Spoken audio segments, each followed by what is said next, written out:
Denox Advice. Episode 13.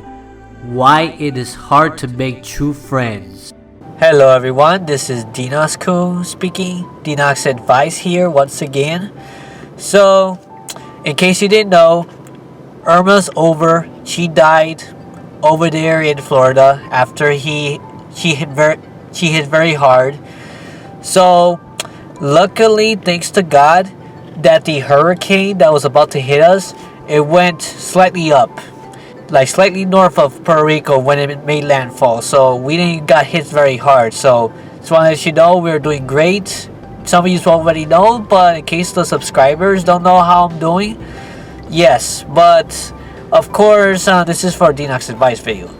So what I'm gonna be talking about today is my experience on the whole friendship thing, and how is it really hard these days to find a good friend.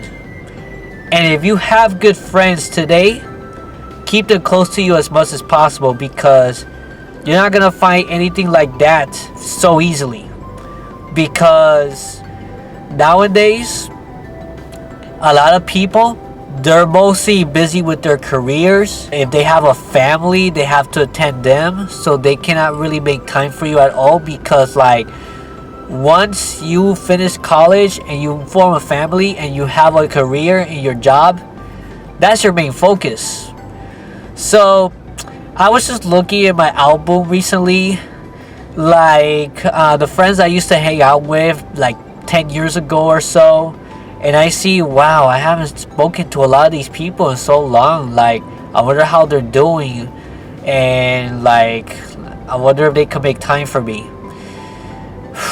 And I see, like, some people, I can't even find them anymore. There's some people that I talked to several years ago, and rather some of them are no longer here, even in Puerto Rico. They have moved to the States, because it's understandable. A lot of people cannot find a job here, so they have to find it in the States.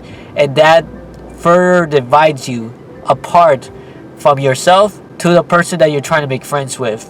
So it really sucks that there are people out there that goes through depression because they can't find a true friend, and then they have to resort to going to psychology and people that only cares for you if you pay them money.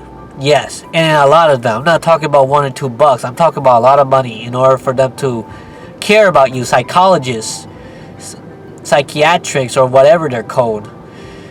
So these are the type of people supposedly you're gonna say all your problems to, and there's a lot of people out there that doesn't. It kind of baffles me, because like, there are people out there that, since they don't have friends now, perhaps when they were in school, which is supposed to be one of the easiest times where you can start meeting friends and bond and form a connection with these people, because you're gonna be seeing them like every day for the next few years. A lot of people are not fortunate enough to be able to make friends to accept them for who they are.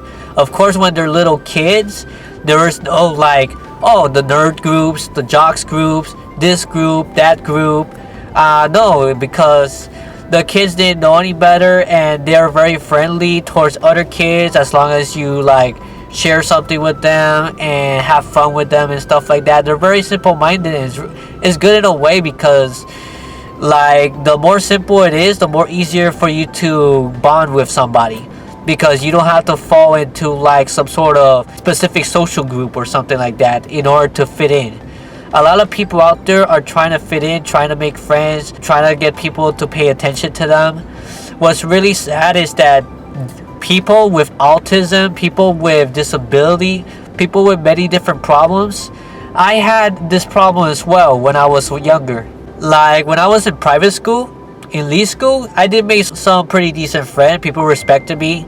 But once I went to a public school, like in 7th grade, like, it was really, really hard for me to make friends there. They were like very artificial. They all formed this group that if you do not click in with these groups, they're not going to accept you, because they want you to be this and that. They want you to like a certain stuff that you probably don't like, but you just want to connect to them intimately, and you just can't, because like, in their mindset, they want you to have something so you can fit in their group. The problem with this is that not everyone's fortunate enough to get everything they want, especially the poor people, kids that were raised in a poor family. They're able to get privilege and stuff, and for not having that thing, a lot of people in school, they don't even try to make friends for you. They don't even try to connect with you because you're not in a certain status. You don't have this thing. You are not popular in that school. Like, they label you in a specific group. So that way, that keeps everyone divided. That keeps all the people divided in classes. And that's what happened to me when I was in middle school. I was a lot different compared to everyone else. Like, I was a person who loves writing stories, who loves video games, anime, likes drawing and stuff like that. And most people in that school, they weren't into that stuff at all. A lot of them were into reggaeton. A lot of them were into like gossiping or just taking drugs and all that stuff. As I go from middle school to high school, that was also the case as well. And I did not fit in with most of these groups. And the group that did fit in, well, I didn't have like the latest games. I don't have this and that. And I felt like an outcast. Friendship for me has been pretty difficult for me because, like, I remember when I was watching like several animes and stuff, the people there seemed like so much more friendlier. They were more open-minded. You could actually go into intelligent conversation. I remember when I watched Yu-Gi-Oh! Yes, believe it or not, Yu-Gi-Oh! Was the anime that kind of got me a hint of what real friends should really be about. Because Tara Gardner, I'm not sure if you watch Yu-Gi-Oh, but she has the idea to form a pack of friendship that they will be for each other no matter what happens, good and bad, and then they form this hand together. I'm not sure, I'm gonna show a picture right now, right here, you could get the idea. And the whole friendship pact, Tara Gardner, she was the original, a fictional character that actually got me the idea of what a real friend should be about. When I go to school, I don't see nothing like that there. When I was growing up and stuff like that. And it really sucks. It breaks my heart that people are so artificial in that school. They only accept you for if you look good or if you are into like big sports, and then they tell, oh, you're not into that, it's all your fault and all that stuff. People are not going to accept you for who you are. You have to get into what they like in order to be accepted. And I am not going to do that. I'm not going to leave who I am just to be accepted in a group, because that's not how I function here. So thankfully, after a while, because it took me many years to actually start making real friends in Puerto Rico. Because in New York, I had a couple friends. One of them was pretty good. The other one was kind of, because he was kind of bossy. He was kind of dominant. And he wants to be like the leader of, I don't know, these are kid stuff. This was me growing up. So basically, as I get older and older, I started making these friends.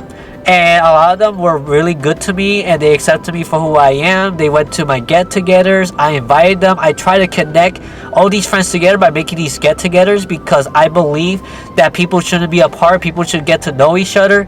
A lot of people actually thank me for making these get-together, because if it weren't for that, they probably wouldn't have met a lot of these people that I know today. So I have friends out there that they hang out with some of my other friends as well, and they're getting along very well. So I'm really happy to see whenever that happens, because like I said to myself, well, if it weren't for me doing these get-togethers, they probably would never know each other. He'll probably be more lonely and stuff like that. So I'm glad that I was able to help some friends in need, because there are people out there that they don't have friends whatsoever, even at my age and stuff like that. And it breaks my heart, because I want to invite them to get-togethers. And I know the burden is that I'm one of the only person in the group that owns a car, and I look for each and every one of them. And I make this big sacrifice because I want them to be together. That's what I am trying to do. And a lot of them do appreciate it. I'm really happy about that. But as time goes on, some of my friends started moving to the States. Some of my friends stopped disconnected with me after a while. They don't talk to me anymore, and only like a very small percentage of all the people I made friends with back in college, because college was my golden year. I made a lot of friends in college. I felt like I fit in because people accepted me for who I am, and I really was happy about that. But once I left college, that thing started to decrease little by little, and the only way I was gonna be making any new friends nowadays is rather by work, which I wouldn't recommend 100%, because Like if you break up with a friendship, you're still gonna see this guy every day, and you're not gonna feel that simple. You're not gonna feel like at peace because you're always gonna see the guy that you don't want to communicate anymore, and they will look at you with a serious look or something like that. But that's an option as well. Don't discourage yourself from looking for friends at work just because I tell you the facts, because that doesn't happen with everybody, and everyone have good friendship in work and they do well. But other than that, unless you are on the internet actively trying to look for different people through mutual people, a lot of people just don't introduce you to new people anymore because, well, especially when you're a guy looking for a female companion. In my age, most of them are already married, most of them have somebody else, most of them don't know anybody else, so that's also pretty rare to get.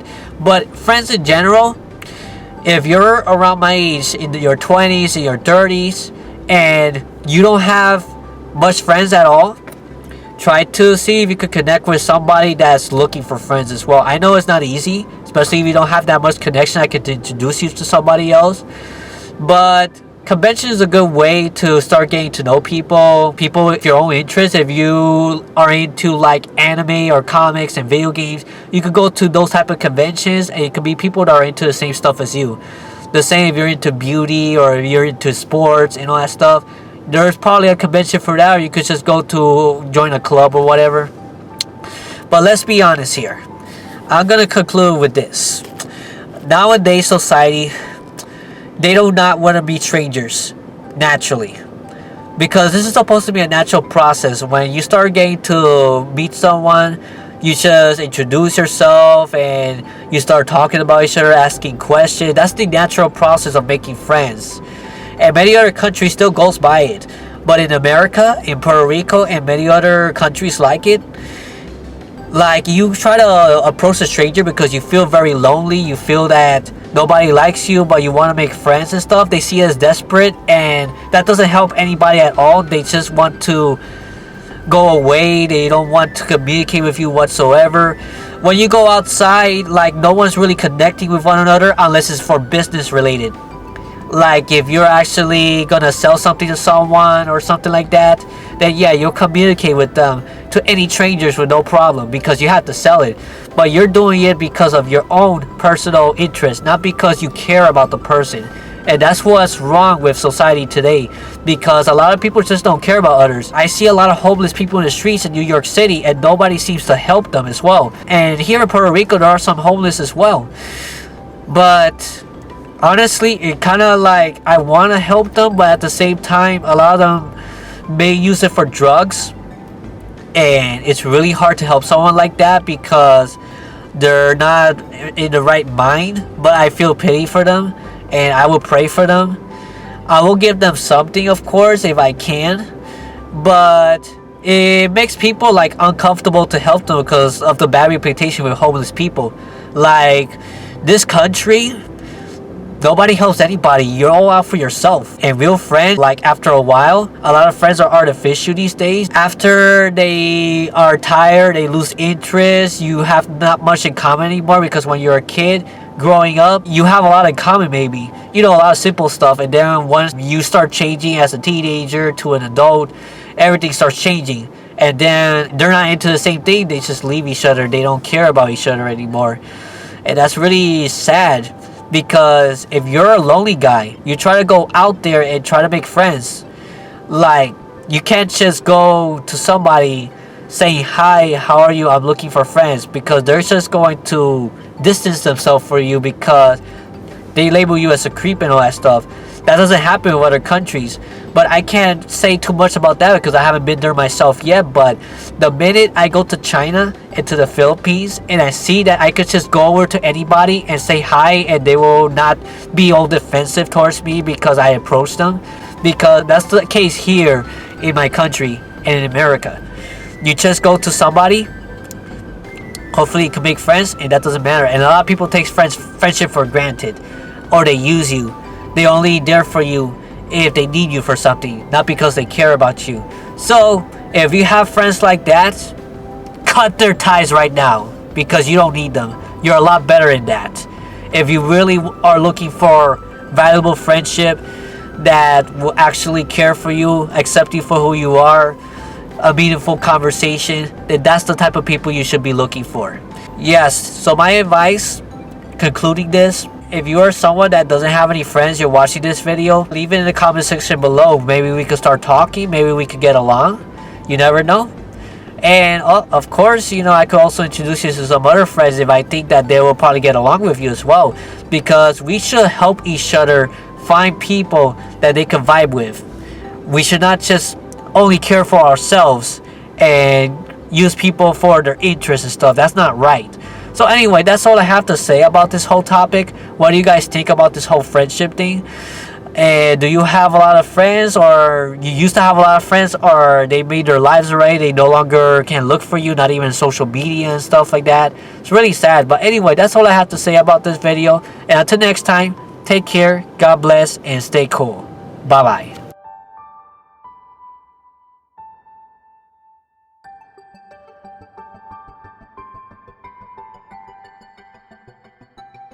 Thank you for watching this video to the end. If you want more advice, world, or life experience discussion from me, subscribe today and click on the bell next to it so you can receive notification whenever new videos becomes available.